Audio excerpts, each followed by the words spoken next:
আজকের যে আলোচনা সেটা হচ্ছে এই এসআইআর নিয়ে। এসআইআরটা কি এবং এসআইআর নিয়ে সমস্ত কিছু বলবো না, আমি বিশেষ করে বলবো হচ্ছে এসআইআর পরবর্তী ধাপ।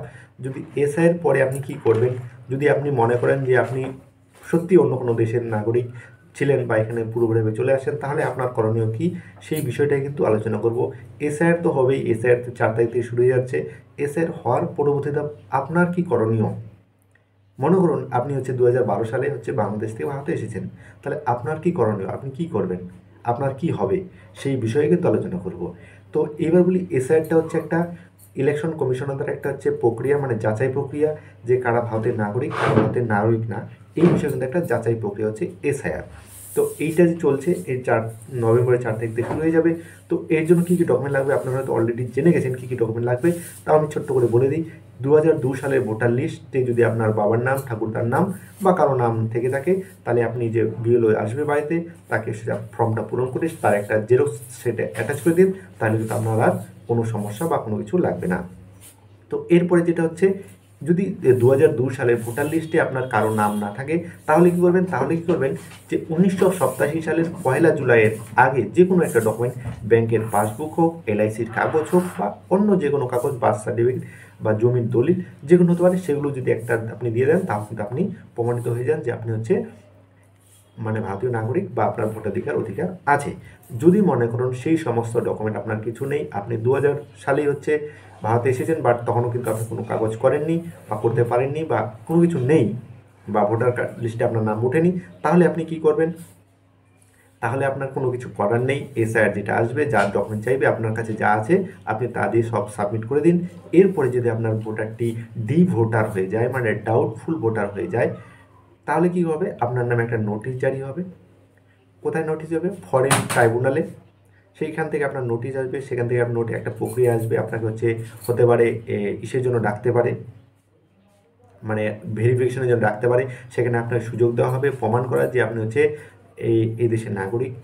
যদি আপনার কাছে তেমন কিছু না থাকে, বা আপনি ধরুন কেউ 2005 সালে এসেছে বাংলাদেশ থেকে বা আপনার থেকে বা পাকিস্তান থেকে, তাহলে আপনি কি করবেন, আপনার কাছে তো কোনো ডকুমেন্ট নেই দেখানোর মতো ভারতীয় নাগরিকের, তাহলে আপনার কাছে একটাই করণীয়, আপনি কিন্তু সিএএ এর আওতায়, সিটিজেনশিপ অ্যামেন্ডমেন্ট বিল, সরকার কিন্তু হিন্দু, খ্রিস্টান, বৌদ্ধ, শিখ, পার্সি, এদেরকে একটা হচ্ছে আশ্রয় দেওয়ার জন্য কিন্তু একটা নিয়ম বা আইন পাস করেছে, সেটা হচ্ছে সিএ, সিটিজেনশিপ অ্যামেন্ডমেন্ট বিল। তাহলে কি আপনাকে প্রথম যেটা করতে হবে, আপনি যদি এখন দেখুন এই যে 2000 এই নভেম্বরটাতে কিন্তু যাচাই হবে পুরো, তারপরে 9 তারিখে কিন্তু একটা ড্রাফট তৈরি হবে, সেখানে দেওয়া হবে কে কে ভোটার থাকলো, কে কে ডি ভোটার হয়ে গেলো, সে কিন্তু আপনি পুরোপুরি দেখে নিলেন। তো এরপরে কিন্তু নোটিশ জারি হওয়ার কিন্তু সময় থাকে, অনেক কিছু থাকে। তো এর মধ্যে আপনি কী করবেন, যদি আপনি লিস্টে দেখেন যে আপনার নাম আসছে, তো খুব ভালো, আপনাকে আর কোনো কিছু করার দরকার নেই। যদি দেখেন যে 2000 এই ড্রাফটে, মানে এই নতুন যে ভোটার লিস্টটা তৈরি হবে, তার মধ্যে যদি আপনার নাম না থাকে, তাহলে আপনি কী করবেন, আপনার সর্বপ্রথম কাজ যেটা হবে সেটা হচ্ছে আপনি সিএতে আবেদন করবেন। যদি অলরেডি করে থাকেন তো খুব ভালো, যদি না করেন তাহলে কিন্তু আপনাকে সর্বপ্রথম যেটা করতে হবে সেটা সিএতে অ্যাপ্লাই করতে হবে। যেগুলো আপনি সিএতে অ্যাপ্লাই করবেন, সো সিএতে অ্যাপ্লাই করলে কিন্তু আপনাকে প্রমাণ করতে হবে যে আপনি 31শে ডিসেম্বর 2014 সালে আগে কিন্তু ভারতে এসেছেন। তাহলে কিন্তু আপনি সিএতে গিয়ে আবেদন করার পরে কিন্তু আপনি সেখান থেকে একটা সার্টিফিকেট পেয়ে যাবেন। যদি সার্টিফিকেটটা পেয়ে যান, তাহলে সেই সার্টিফিকেট দিয়ে কিন্তু আপনি যে ভোটার লিস্টে আবার নাম তুলতে পারবেন, বা আপনার যে ডাউটফুল ভোটার ছিল সেটাকে আপনি ক্লিয়ার করতে পারবেন। আশা করি আপনারা সবাই বুঝতে পারছেন যে কী করতে হবে। তো এই যে ব্যাপারটা, এই প্রসেসটা, আপনারা কোনো ভয় পাওয়ার কোনো দরকার নেই। আপনি যদি কোনো হিন্দু, শিখ, খ্রিস্টান, পার্সি হয়ে থাকেন, তাহলে আপনার কোনো ভয় করার নেই।